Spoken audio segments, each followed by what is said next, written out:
Olá, olá a todas, todos. Eu queria agradecer muito a audiência nesse encontro com líderes, nessa conversa com líderes. Eu queria receber aqui e agradecer muito a participação do nosso convidado e das nossas convidadas, do Paulo Nigro, conselheiro do Instituto Ethos, a Bárbara Sapunar, diretora de Comunicação e Sustentabilidade da Nestlé, a Márcia Massotti, diretora de Sustentabilidade da Enel, e eles vão poder se apresentar melhor, né? Acho que nós estamos repetindo esse ano algo que o ano passado foi bastante interessante e bem sucedido, que é um espaço de diálogo com lideranças que estão diariamente sendo desafiadas, né, a definir os caminhos da organização, os caminhos da empresa, e acho que nós temos aqui um coletivo que tem uma visão de que é necessário potencializar os impactos positivos, né, da nossa atuação na sociedade. Essa é a segunda edição dessa conversa com líderes, que eu já proponho que seja conversas com lideranças, né, e a gente está muito feliz em consolidar esse espaço com as nossas empresas associadas, com organizações parceiras, para que a gente possa encontrar caminhos, velocidade e soluções para o modelo de desenvolvimento sustentável, porque é esse o nosso tema daqui, né? Quer dizer, o desenvolvimento sustentável é para já, é para agora. Talvez a gente pudesse dizer, inclusive, que nós estamos perdendo tempo já há algum tempo, né? E que seja um modelo de desenvolvimento que seja capaz de efetivamente reduzir as desigualdades, promover prosperidade para todos, né? Que garanta um mundo melhor para todos, que seja um mundo plural, com sociedades plurais, um Estado democrático de direito e de poder, né? No fim do dia, eu acredito que nós todos estamos trabalhando por isso. Nessa edição, a gente tem uma novidade importante que, após a nossa conversa aqui, a gente vai ter rodas de diálogo na sequência do painel, e a gente espera que isso seja uma experiência agregadora e que proporcione aí uma conexão maior entre todos e todos nós, né? Nós temos, nesse momento, uma possibilidade de avançar num debate, num diálogo bastante aberto e fluido, que é necessário. O Paulo vai fazer uma primeira abordagem trazendo uma visão que provoque as conversas com a Bárbara e a Márcia, e aqui com todos nós que estamos aqui. Então, nós temos, nesse momento, acontecendo em Glasgow, né, na possibilidade desse processo todo que aconteceu ao longo do mês de novembro, a COP26, né? Eu acho que a gente tem aí resultados importantes desse processo que precisam ser assumidos com responsabilidade. Eu continuo acreditando fortemente de que as nossas responsabilidades são sempre proporcionais às nossas capacidades, ao poder político, econômico, né, que a gente exerce não só como empresas, como organizações, mas também como pessoas, como cidadãs. Eu acho que a gente está olhando aqui, está num ambiente muito construtivo de um conjunto de profissionais, cidadãos e cidadãs que estão engajados nas suas organizações, nas suas empresas, na perspectiva de atuarem de uma maneira a construir uma gestão socialmente responsável com relação aos seus valores, propósitos, um comportamento ético e transparente, né? Uma defesa intransigente de direitos sociais, direitos humanos, que são fundamentais para construir uma sociedade tolerante, inclusiva, onde as empresas e as nossas organizações consigam ser efetivamente sustentáveis e sustentáveis no tempo, com perenidade. Então, é esse o convite que eu quero fazer. Nós vamos ter aqui uma reflexão importante. Nós teremos 4 módulos desses encontros de conversas com lideranças, de conversas com líderes, e a gente gostaria muito de poder, nesse primeiro, estar fazendo já referência para conversas que vão se seguir e que serão importantes, né? São importantes nesse momento, onde cada um de nós, vivendo um momento tão especial e tão conjunturalmente impactante, né, que a gente tem com relação à pandemia e todos os outros processos que dela tem consequências, trazem para a gente uma necessidade de reflexão importante e, de novo, capacidade, velocidade, aceleração na nossa efetividade de construir trabalho profissionalmente como cidadão e cidadã, um país mais sustentável e as nossas empresas também mais sustentáveis. Então, queria convidar o Paulo, por favor, Paulo, super bem-vindo, nosso conselheiro, e que tem feito contribuições muito importantes ao longo desse processo todo no Ethos. Obrigado, Paulo. Muito obrigado, Caio. Pessoal, vocês me escutam bem? Tá tendo um retorno aí? Tá bem, então. Bom, em primeiro lugar, uma alegria, uma honra poder participar deste painel. O tempo passa rápido, né? O ano que vem, Caio, serão já 10 anos que nós estamos juntos no Ethos, e com essa convicção, né, de podermos dar uma contribuição de volta para a sociedade nas questões que tocam a integridade, que tocam o respeito ao ambiente, à sociedade como um todo, né? Estimulando as empresas na governança correta, nas boas práticas, nas práticas regidas pela ética. Então, estar aqui hoje, depois de 10 anos, e continuando a pregar nos temas que são tão sensíveis, tão queridos para nós, é muito bom. E eu gostaria de fazer essa reflexão, e na verdade é uma provocação positiva que eu faço para a Bárbara e para a Márcia, no que diz respeito à liderança, porque no final das contas, nós aprendemos no Ethos que são as empresas ativistas que fazem a diferença, que conseguem, através das suas convicções e exemplo, fazerem as águas se moverem, né? E nós temos duas empresas muito respeitadas, muito queridas, aqui hoje representadas por vocês. Então, eu vou falar um pouco baseado num outro painel que eu participei recentemente, onde eu fui perguntado, né, como que eu via a sociedade atual, né, em especial em relação às questões ligadas ao meio ambiente, né? Então, eu dissertei um pouco, voltando atrás, na década dos anos 2000, quando nós vínhamos de vento em popa, né?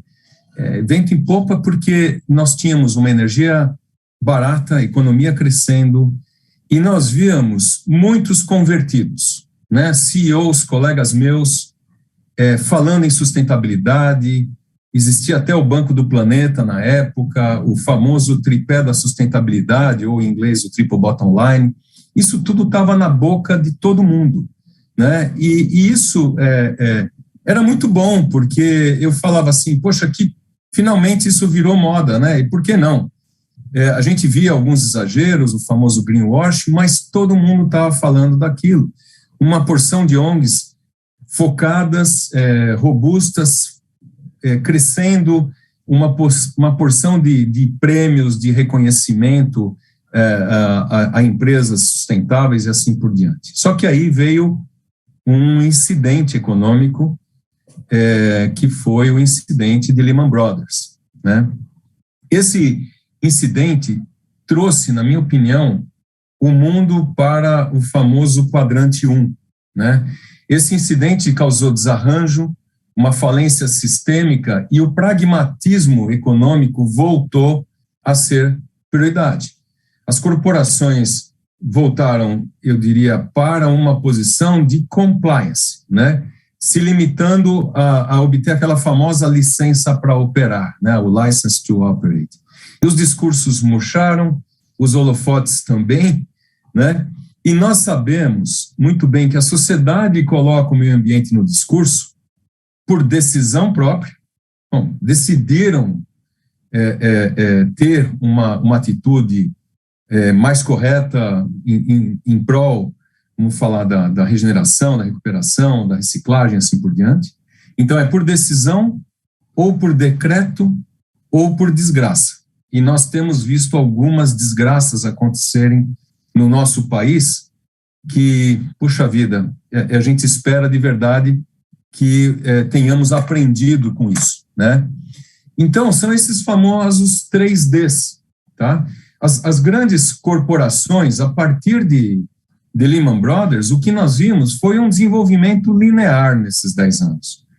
Nós não ouvimos falar em nenhum grande breakthrough durante esse período. Nós vimos um pouco mais do mesmo em termos de energia limpa, em termos de transição, mas talvez o Tesla tenha sido um grande breakthrough, mas mesmo o Tesla parte do princípio que no mundo toda eletricidade é abundante e vem de fonte renovável, o que não é verdade e vai demorar para ser verdade por um bom tempo. Porém, essa história tem um porém mais recente, né? Nós vimos, pós-Lehman Brothers, um desemprego muito forte e predominante na classe jovem mundial, daí nasce um inconformismo, né? Nascem as Gretas, as jovens que não se conformam com a nossa inação, com a inação da nossa geração em relação ao futuro deles, né? E delas. Eles têm hoje a facilidade da exposição das redes sociais e isso detonou, propagou uma nova onda. E quem sabe não é isso que fez nascer uma nova ordem que nós estamos vendo, que vem na forma de 3 siglas, que é a sigla ESG, né? Então, se aquilo que era o triple bottom line há 13 anos atrás, que falava do econômico, do social e do ambiental, hoje ele vem como econômico, social e governança, colocando a governança, a boa governança, como uma mola propulsora de mudança, o que é muito bom, né? E nós vimos nestes 13 anos milhares de startups nascendo e a grande maioria delas, o interessante é que estão baseadas num propósito maior ou numa dor da humanidade a ser resolvida. Nós vimos, por exemplo, nascer o WhatsApp, né, com o objetivo de conectar as pessoas. Nós vimos uma porção de aplicativos de mobilidade urbana tentando aproximar as pessoas e assim por diante. E tudo isso aconteceu de uma maneira muito rápida, se vocês forem pensar bem. É muito pouco tempo, né? Hoje nós já temos mais de 5.000 unicórnios no mundo, que são startups que atingiram $1 bilhão, imagine, né? Nós já temos as empresas que são de $1 trilhão, né, do mundo da tecnologia. Então, nós estamos vivendo agora um momento de desenvolvimento exponencial. E, na minha opinião, o que nós estamos vendo naquele mundo a 2 velocidades que aconteceram nos últimos 10 anos, o que nós estamos vivendo agora é um momento de intersecção das 2 curvas, né? Nós estamos vendo corporações que começam a se mover e colocar um propósito nas suas ações, né? Colocando as suas crenças nas suas estratégias, que, se forem sinceros ou não, eu volto naquele pragmatismo da década dos 10.000, ou seja, dos 2000. Ou seja, na verdade, eu acho que não importa tanto, o que importa é que a sustentabilidade está voltando à pauta de uma maneira muito forte, e eu acho que não mais por um corporativismo correto, mas porque a sociedade está exigindo isso de todos nós, não é? Nós temos exemplos que eu vivi, né, quando eu estava como presidente da Tetra Pak. Eu fui um entusiasta do plástico verde, e quanto esforço eu coloquei aqui no Brasil. Na época, a Braskem tinha essa possibilidade, investimos milhões nisso. Tive envolvido pessoalmente nessa cruzada, na certeza de que, introduzindo, por exemplo, plástico verde nos nossos produtos, o consumidor reconheceria um premium price por isso em prol do planeta. Mas eu infelizmente, foi uma decepção. E esse projeto tendia, inclusive, a morrer. Porém, Mais recentemente, dentro desse novo contexto dessas duas velocidades, a sociedade se sensibilizou com uma tartaruga que comeu um canudinho plástico. E em poucos meses, o plástico e a indústria do plástico ficou tão exposta, passou a ser um grande vilão, e as empresas tiveram que, muito rapidamente, começar a buscar soluções alternativas de maneira quase desesperada. Então, eu acho que nós temos hoje um outro ambiente. O outro aspecto, e aqui eu estou quase chegando no final da minha explanação, é que o mundo financeiro acordou para o ESG. Ou seja, grandes investidores globais, como BlackRock e outros, criaram um checklist que tem que ser endereçado por uma empresa que quer buscar investimento. Caso contrário, eles não vão estar no radar desses grandes investidores. E a gente sabe que quando toca o bolso das companhias, é mais provável que aconteça uma mudança. Então, eu, há 10 anos atrás, pregava que as empresas colocassem o triple bottom line no centro da sua estratégia e diria que aquelas que não colocassem iriam morrer. Hoje eu digo que as empresas que não escutarem a sociedade e desenharem as suas estratégias baseadas no conceito do ESG, desaparecerão na velocidade do canudinho plástico. E é essa a provocação que eu gostaria de colocar para a Bárbara e para a Márcia. Dentro desse novo contexto, como que vocês estão vendo as empresas que vocês se relacionam, talvez tão diretamente aquelas que vocês representam, mas também a que vocês representam, em relação às causas que eu toquei e à estratégia ESG. Muito obrigado pela atenção.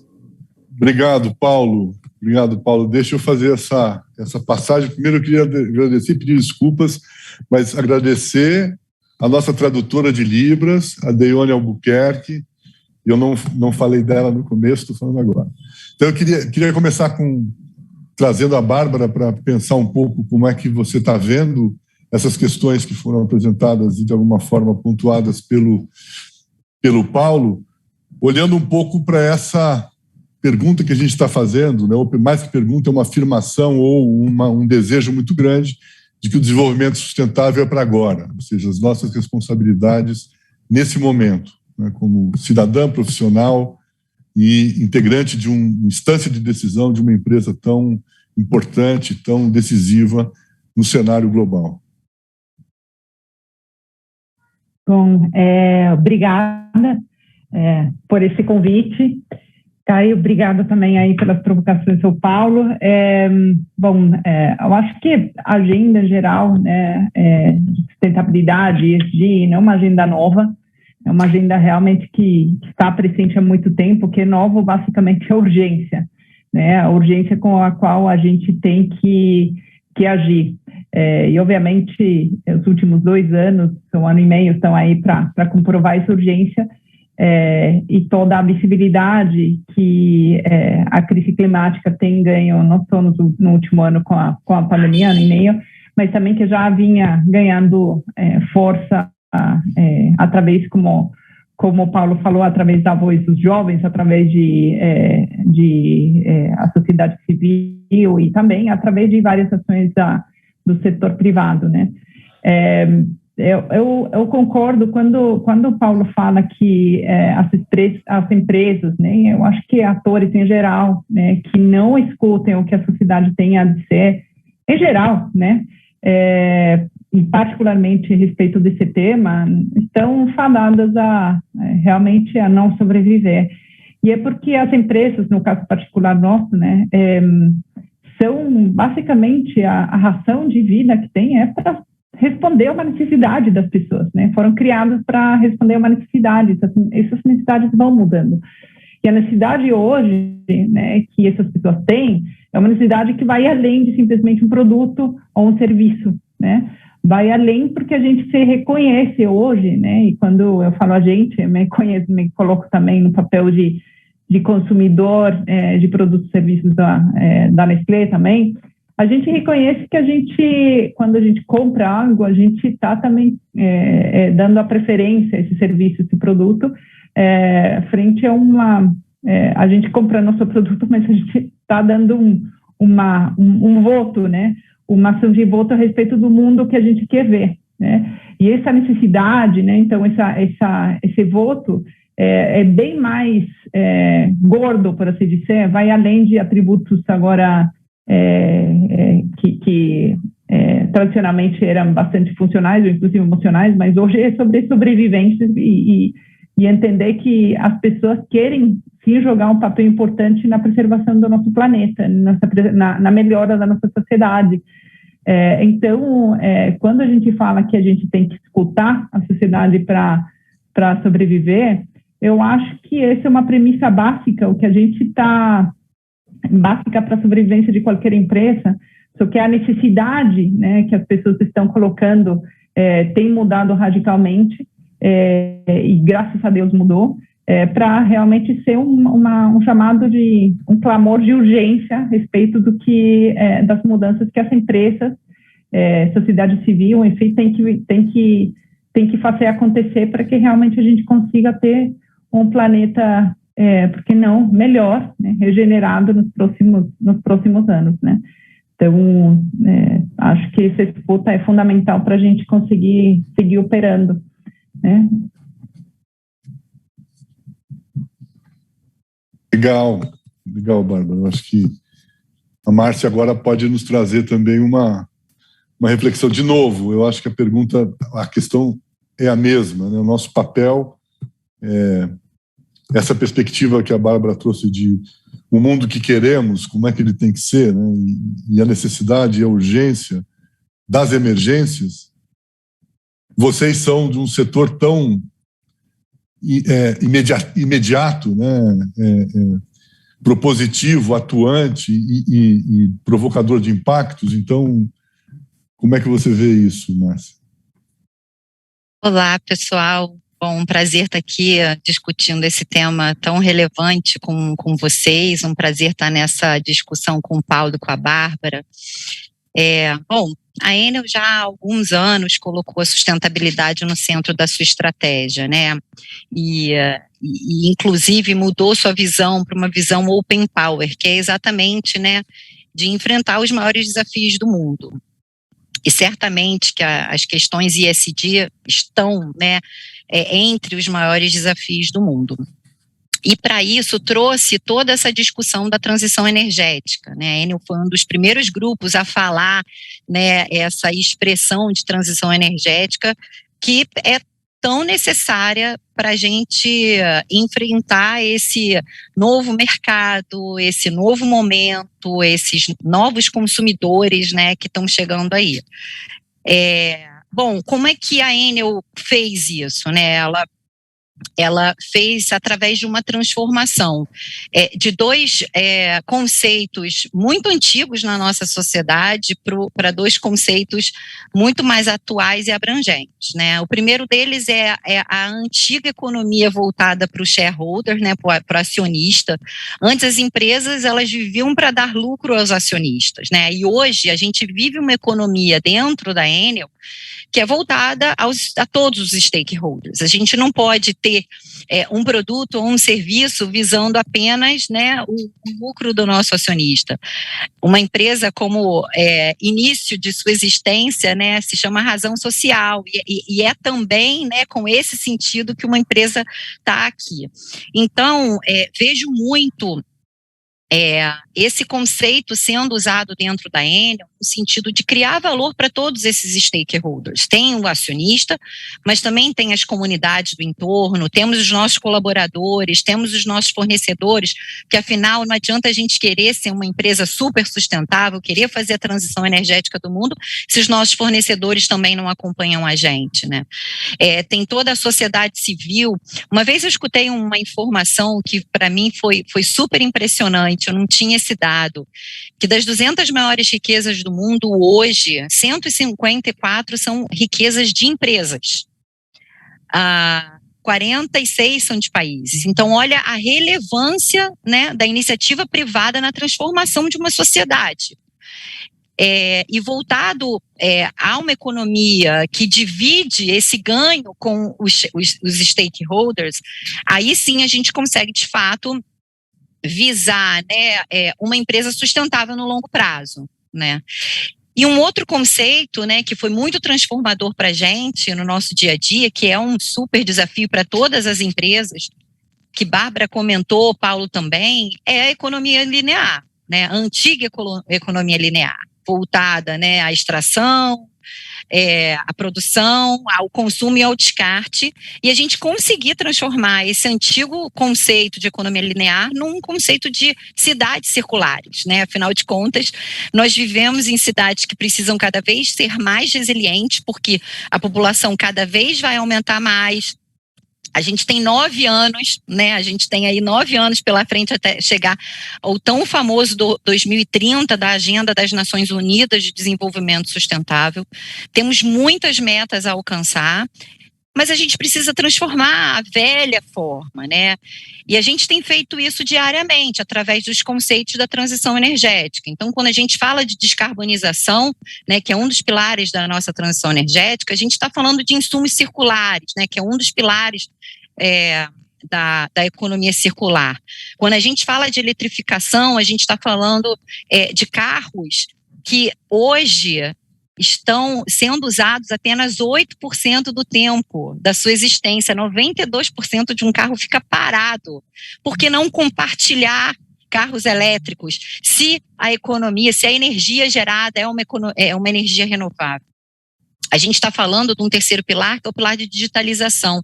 Então, hoje, o setor de energia ele mudou muito pouco nos últimos 50 anos. Aqueles antigos medidores que ficam nas nossas residências, eles são os mesmos medidores de 50 anos atrás. Então, nós estamos agora com um objetivo forte de instalar medidores inteligentes na casa dos nossos consumidores, que são feitos com material reciclado e são feitos desde o início do seu protótipo para durarem mais. E, a partir do momento que tiverem que ser descartados, tenham 100% do seu material reciclado. Então, todo um trabalho está sendo feito dentro da empresa para que a gente consiga, além da transição energética e de todos esses pilares, transformar a velha economia, né, voltada ao acionista, a velha economia, né, linear, para uma economia voltada a todos os stakeholders e a uma economia voltada, de fato, a ter cidades sustentáveis, circulares e resilientes no nosso país. Legal, Márcia. Então, eu queria agora aproveitar para voltar uma conversa, trazendo e convidando o Paulo para refletir também, e na sequência a gente continuar conversando. A Márcia trouxe uma questão bastante importante, que a gente tem no Ethos se debatido com ela. Primeiro que eu convido vocês a tropicalizar o nome. Então, nós somos a ESG.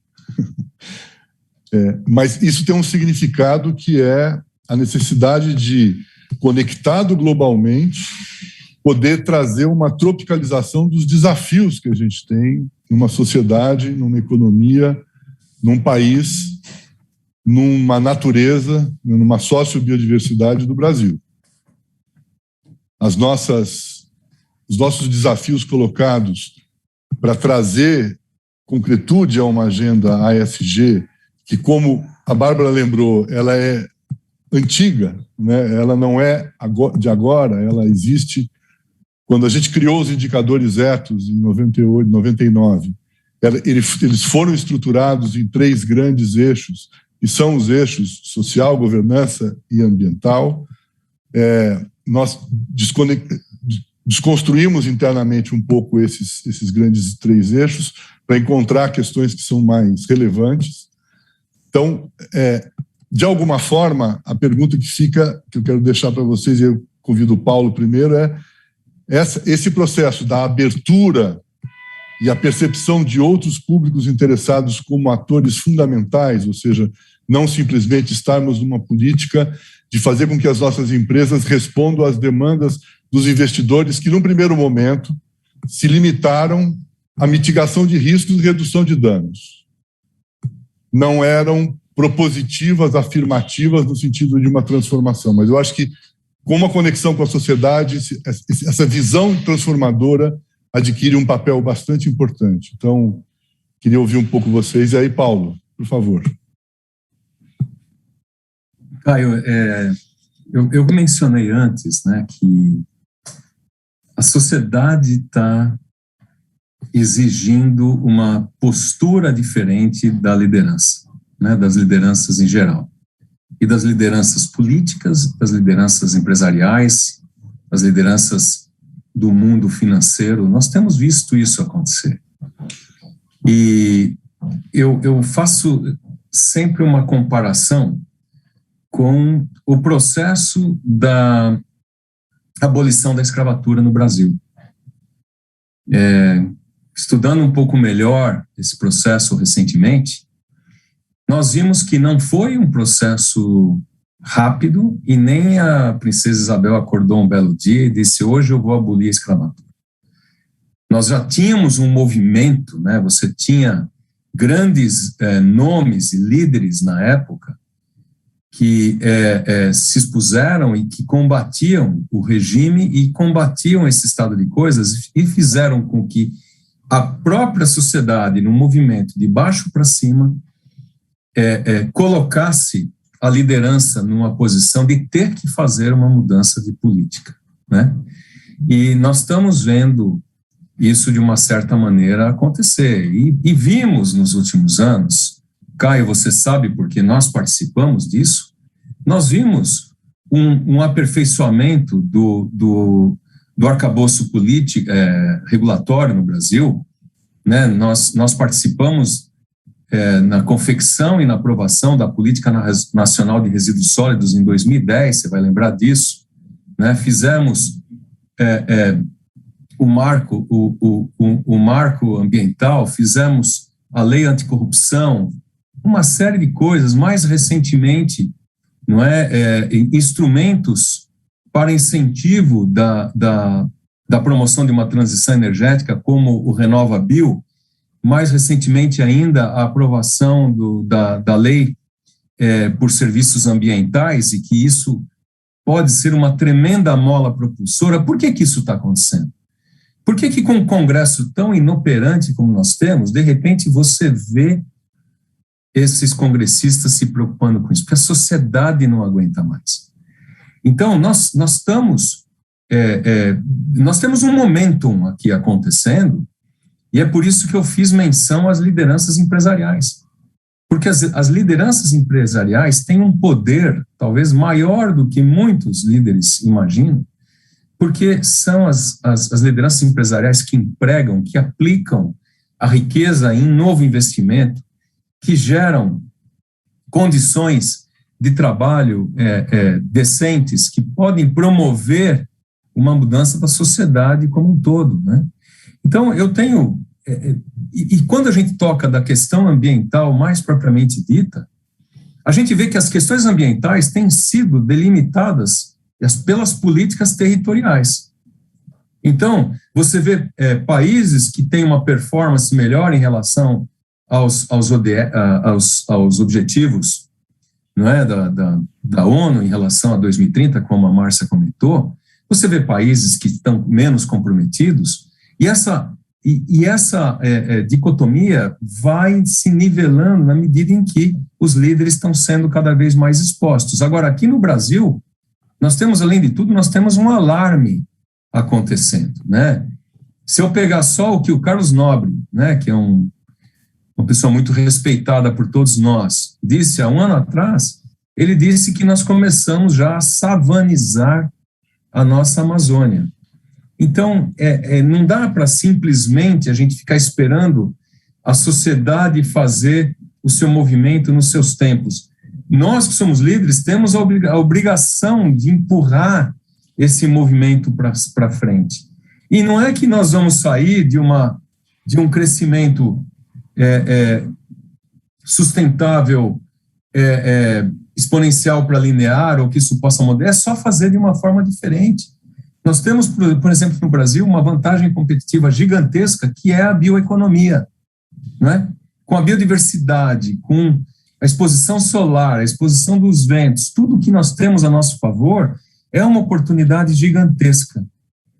E todo o nosso futuro deveria, de alguma maneira, estar se concentrando mais na regeneração, muito mais na regeneração do que na extração. Essa é a oportunidade que os líderes têm para continuar nas suas rotas de crescimento, entregando resultado, entregando nos seus objetivos financeiros econômicos, por que não para os shareholders, para a sociedade como um todo, não deixar de crescer, mas crescer de uma maneira diferente, né? Eu vou parar um pouco por aqui, porque se eu entrar no tema da bioeconomia, que é um tema que eu sou apaixonado, eu não vou parar mais. Então, eu passo a bola para você de volta, cara. Bom, legal. Então, estão convidadas, como vocês quiserem, quem quiser começar. Acho que tem uma lembrança que o Paulo traz de que quanto mais poder, mais responsabilidade, né? Eu acho que isso é absolutamente uma verdade para todos nós que estamos aqui. Sim. Então, se a Márcia me permitir, eu queria reagir um pouco à fala do Paulo a respeito de a gente ter que ser propulsores, né, dessa mudança, né? Acho que, sim, a gente tem como uma responsa enorme, para mim é uma responsabilidade, não só de negócio, mas é uma responsabilidade moral também, né? A gente tem realmente a necessidade de contribuir para o mundo que a gente quer e pode viver, né? No caso da Nestlé, a gente está numa posição de privilégio a respeito disso, porque a gente trabalha com alimento. Alimento, obviamente, tem um vínculo enorme, a produção de alimentos com a agricultura, e a agricultura, consequentemente, todo mundo sabe, tem um impacto enorme também em tudo que diz respeito à mudança de clima, aquecimento global. Então, a gente tem como, né, contribuir a essa agenda, mudando a forma como a gente produz alimento, né? E eu acho que esse compromisso, quando a gente, eu falava sobre, né, quando a gente começou a falar que essa agenda não é nova, é porque realmente não é nova para todo mundo, não é nova para a Nestlé, que está, enfim, partiu falando muito sobre a criação de valor compartilhado. Agora isso é a base para evoluir essa conversa de AECG para AECG. Mas eu acho que, voltando ao ponto da agricultura, eu acho que a gente agora tem um desafio enorme de regenerar e de sustentar esse modelo que está quebrado. E essa regeneração vem a partir de pensar as coisas diferentes, né? Não tem como seguir operando da mesma forma, porque realmente a gente entende que operando da mesma forma a gente vai ter os mesmos resultados piores, e os resultados que a gente tem hoje realmente ninguém está contente com o planeta que a gente está vendo hoje, né? Então, no caso da Nestlé, a gente já fez compromissos públicos a respeito da nossa ambição de regenerar, né, sistemas alimentares a partir do músculo que a Nestlé faz, que a Nestlé tem, e a Nestlé é a marca companhia número 1 na produção de alimentos no mundo. Então, imaginem quanto que a gente tem como responsabilidade movimentar isso. A gente recentemente no Brasil, a gente entende, já tropicalizando também, né, respondendo à provocação do Paulo, de nosso passar de ESG para a ESG, mas também a respeito de entender como que a gente atua aqui no Brasil. A gente entende que dentro da agricultura a gente tem que movimentar e começar a fazer as coisas diferentes, como comentei, o que não é fácil, né? A gente já tinha tido vários casos, a gente tem um compromisso grande com a produção de cacau, de leite, de café, né? Aqui no Brasil a gente tem o maior produtor de café sustentável no mundo, e a gente é o primeiro produtor de café sustentável aqui no Brasil, inclusive traceable, enfim. Cocô, a gente está no mesmo caminho. E hoje, com leites, que é a nossa maior cadeia, a gente já tinha passado por um processo de transformação dessa cadeia, promovendo a criação de cadeias de leite orgânico, que foi uma um gostinho do desafio enorme que é mudar o segmento.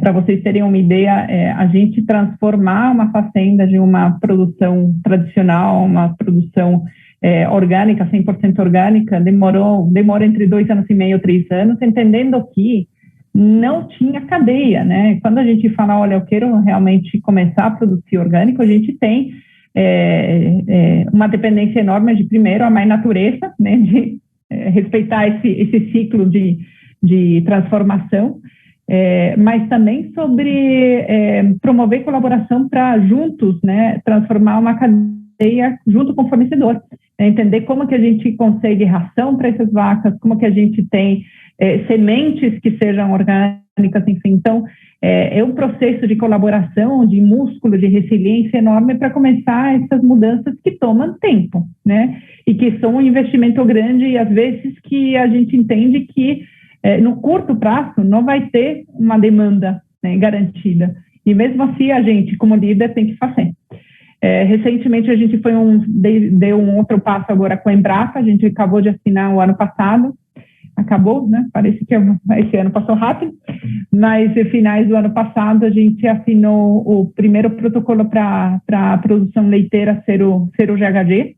A gente está construindo o protocolo, porque a gente não sabe como fazer isso. É importante também entender que mesmo a gente sendo grande, muitas vezes a gente não tem a resposta, e por isso a gente tem que procurar colaboração e fazer parcerias, e nesse contexto a Embrapa tem sido fundamental para nos ajudar a criar esse conhecimento e ter essa troca de saberes.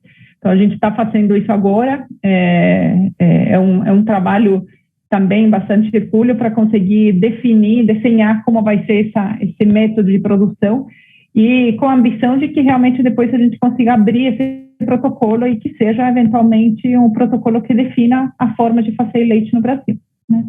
Então, são desafios grandes, e o mais desafiador é que não é só a escala, mas também é o tempo, porque tempo é o que a gente não tem. Então, acho que quanto mais, e aí volto para a responsabilidade a escala traz muita responsabilidade, não só de fazer acontecer, mas também de procurar quem te ajude, né? E não são os parceiros de cadeia, mas também utilizar o músculo que uma companhia tem, né? Seja a Enel agora, né, que a gente está aqui na conversa, seja qualquer outra empresa, de utilizar esse músculo para também mobilizar os próprios consumidores, né? Hoje a gente sabe que só, né, menos do 10% das pessoas tomam alguma ação para cuidar do meio ambiente, né? Só 10%. Então, 75% dos brasileiros falam que não fazem nada. Então, a gente tem uma enorme responsabilidade também e ao mesmo tempo, um potencial enorme de utilizar esse músculo, né, esse conhecimento que não está aí, né, plantar essa semente para que as pessoas realmente comecem a contribuir e acelerar essa agenda, que obviamente depende de empresa, sim, mas a gente precisa alavancar, né, o conhecimento das pessoas para garantir que essas agendas comecem a ganhar tração e que a conversão seja mais rápida, né? Então, legal. Vejo isso. Obrigado, Bárbara, obrigado. Acho que tem uma coisa que, antes da Márcia refletir com a gente aqui, essa questão da cadeia produtiva, do processo que envolve empresas tão estratégicas como as de vocês, também se coloca nessa perspectiva de poder fazer a leitura do que é que a gente precisa fazer para estarmos em conformidade com uma estratégia ESG, quando você está numa fronteira com muitos riscos socioambientais, está na fronteira de riscos socioambientais nessa cadeia produtiva, né? Essa é uma questão importante. E, ao mesmo tempo, olhar que é necessária uma ação coletiva e um conhecimento coletivo que se produz. Então, queria aqui convidar a Márcia para essa conversa. Fico super feliz, né, Bárbara, de escutar as ações da Nestlé. A gente está junto aí nos seminários do Porter e do Kramer desde o início, falando de criação de valor compartilhado. E é exatamente isso, não é à toa que a gente chega nesse estágio onde o mundo começa a falar de ASG e ESG, né? E a gente já está acho que com uma estratégia muito bem definida, com projetos muito bem estruturados, né? Porque eu acho que a liderança já entendeu que uma empresa sem uma governança sólida, né, que não cuida do meio ambiente e que não olha para o lado social, ela não vai ser uma empresa sustentável no longo prazo. Ela não vai criar valor para ela nem para as partes interessadas. E aí, eu vejo muito o tema da criação do valor compartilhado como, de fato, né, uma visão disruptiva nesse meio, porque a governança ela foi estabelecida através das leis, a gente precisou fazer, as empresas precisaram fazer lá atrás, né? Foi uma obrigação.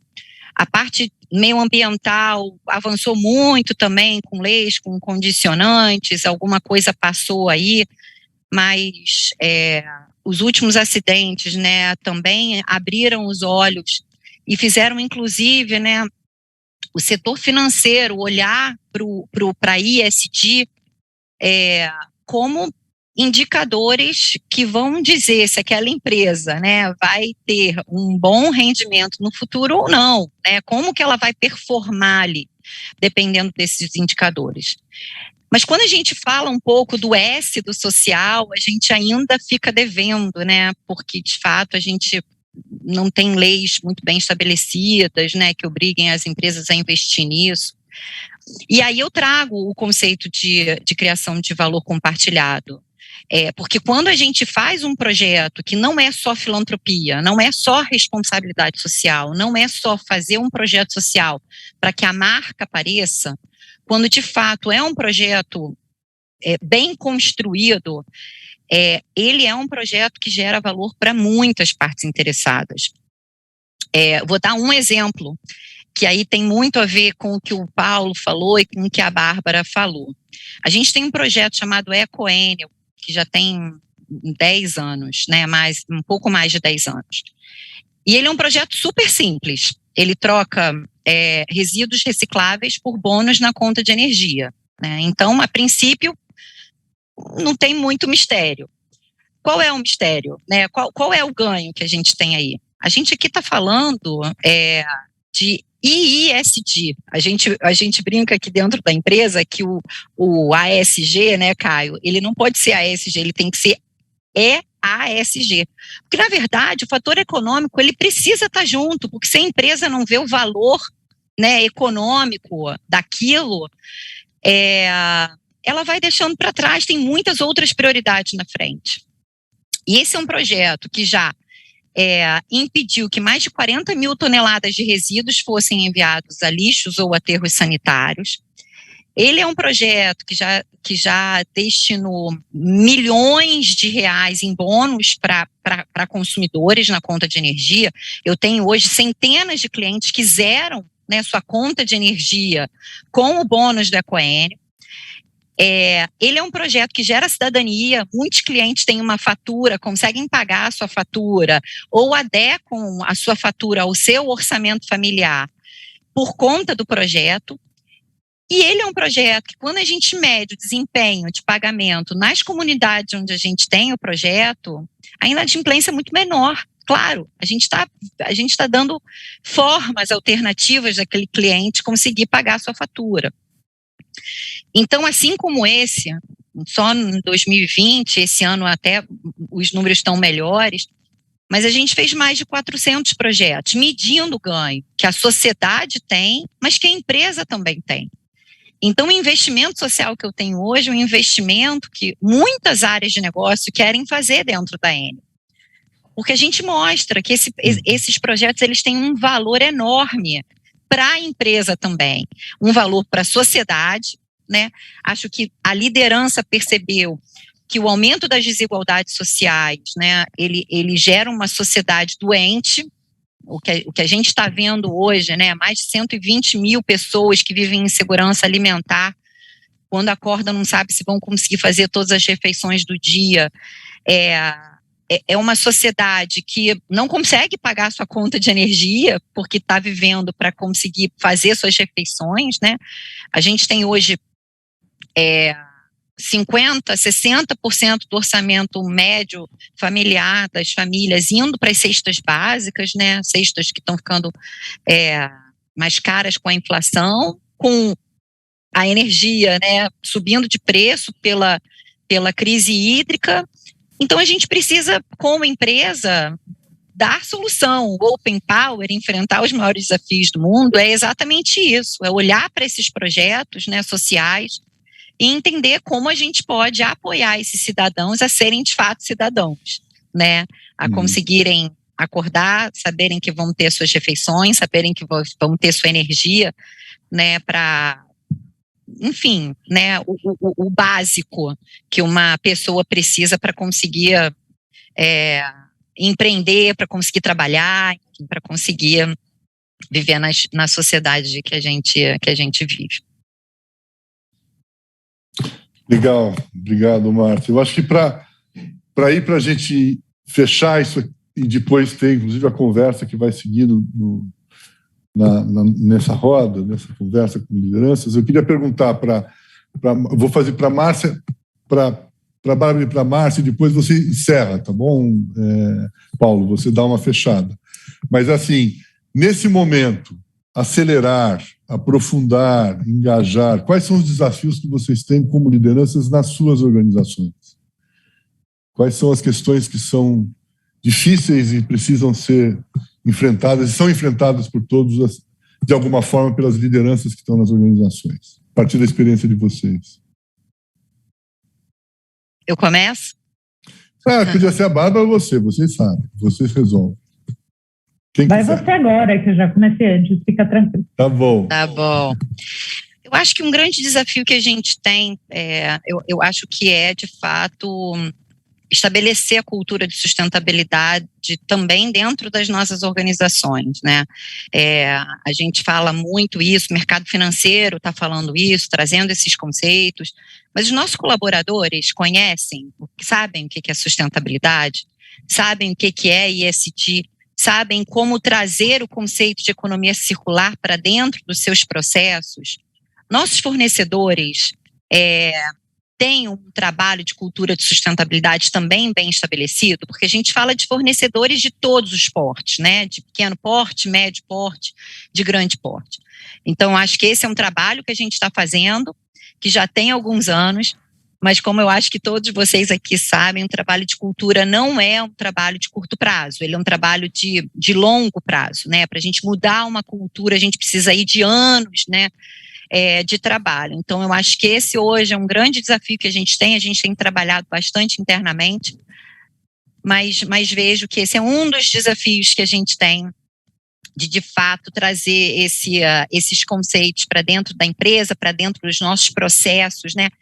Tirar da área de sustentabilidade, fazer com que seja transversal, né, para toda empresa. A gente brinca aqui que a gente sonha que no futuro a área de sustentabilidade não exista mais, é meio kamikaze, eu sei, mas a verdade é que a sustentabilidade esteja em todos os processos, esteja em todas as linhas de negócio, que as pessoas acordem e pensem seu processo, de fato, como um processo sustentável e que assim seja para que a empresa também seja, né, sustentável. Legal. Obrigado. Vou complementar a Márcia, porque eu acho que enfim, a Nestlé a gente inclusive tem, enfim, em todo lugar o tema de creative share value está há muito tempo. Antes, minha definição de cargo era inclusive criação de valor compartilhada, agora a gente evoluiu um pouquinho, mas acho que isso está um pouquinho mais internalizado dentro da companhia, embora, como a Márcia falou, sempre tem oportunidade de melhora.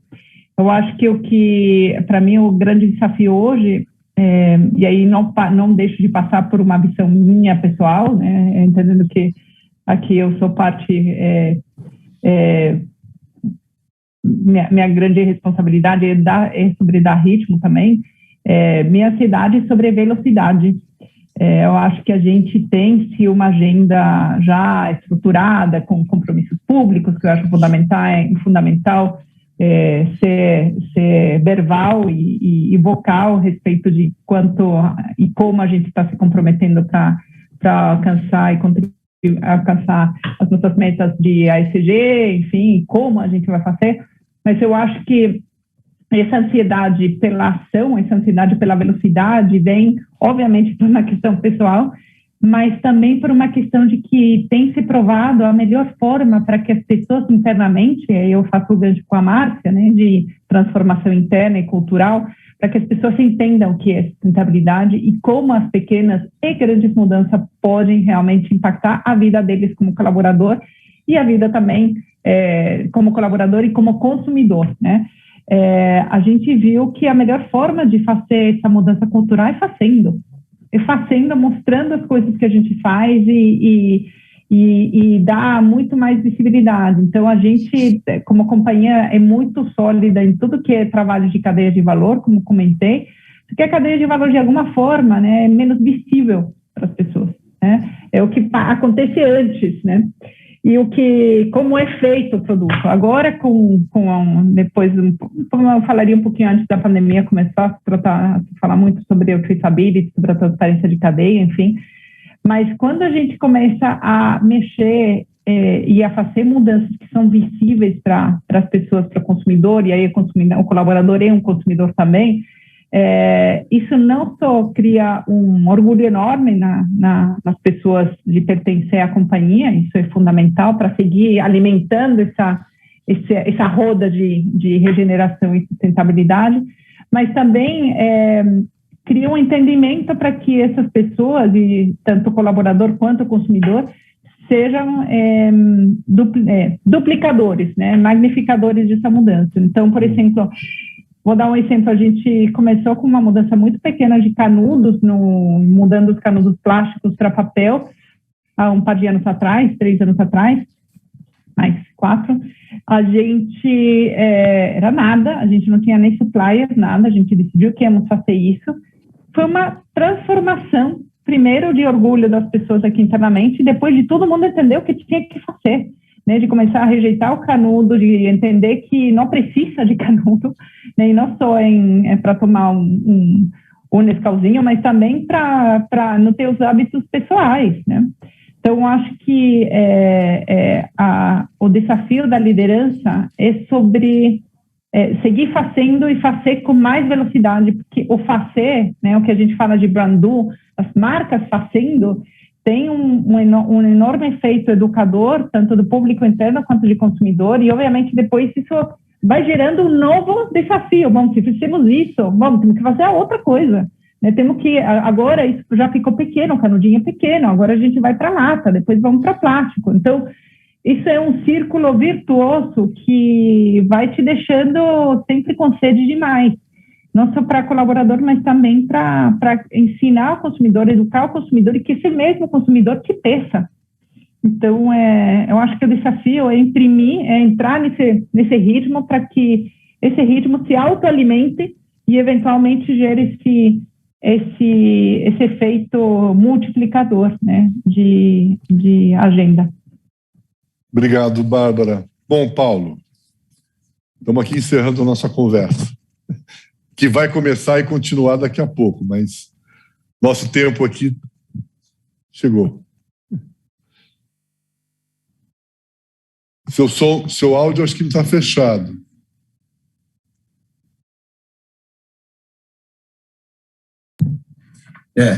Sem abrir é difícil. Eu queria expressar minha alegria, Caio, porque ouvindo a Bárbara e a Márcia falarem, né, eu fui um pregador, viu, Bárbara e Márcia, do conceito do valor compartilhado, né? Tive a oportunidade, há mais ou menos, acho que uns 8 anos atrás, de estar com o Michael Porter, onde ele expressou ele se lamentou de ter passado 30 anos da vida dele falando de estratégia competitiva sem endereçar as questões sociais e ambientais. Era o bottom line econômico puro, né? E ele disse que na fase da vida que ele estava, ele queria deixar uma contribuição diferente, um legado diferente. Foi aí que nasceu. E o interessante foi que a Márcia falou isso, e na época, Bárbara, eu usava um exemplo da Nestlé, porque valor compartilhado é você compartilhar principalmente conhecimento. E vocês tinham um programa naquela época de transferir o conhecimento para uma produção mais eficiente do leite, né, para pequenos produtores no Brasil.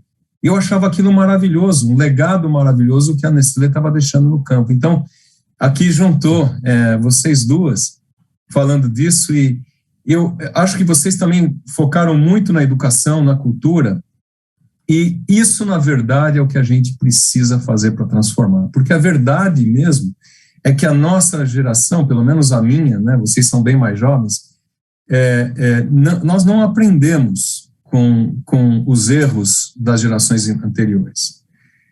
Eu faço parte daquele grupo dos baby boomers, né? Nós nascemos e crescemos com a imagem daquele cogumelo nuclear na nossa cabeça, e a gente vê toda hora os caras mandando bomba para cá e para lá. Então a gente não aprende, né? A gente está hoje mais do que nunca gerando os gases de efeito estufa. Está comprovado que até 2050, se nós não fizermos algo radicalmente diferente, o planeta pode aumentar de 2 a 4 graus. Nós já aumentamos 1,3 graus em relação à era pré-industrial. E tudo que nós estamos vendo hoje, essa mudança no regime hídrico, né, longas secas, grandes temporais, inundações, é uma evidência que nós temos que fazer isso. Né? Ou seja, nós não temos mais tempo, nós temos que fazer tudo ao mesmo tempo. Nós temos que nos adaptar, nós temos que mitigar e temos que mudar a forma de ser. Qual é a boa notícia? E eu gostaria de terminar com uma boa notícia. A boa notícia é que o planeta tem uma enorme capacidade de regeneração. Por isso que eu usei regeneração na minha palavra inicial. E se nós reduzirmos significativamente a nossa pegada atual, a gente vai ver uma transformação. Né? Nós podemos conter esse avanço dessa destruição. No entanto, como eu disse, nós temos que ser rápidos. Né? Eu acho que o Caio falou no começo, acho que a gente já passou do tempo, nós não podemos esperar mais. Nós temos que agir, mitigar e se adaptar o mais rápido possível, e tudo isso ao mesmo tempo. É isso, Caio, contigo.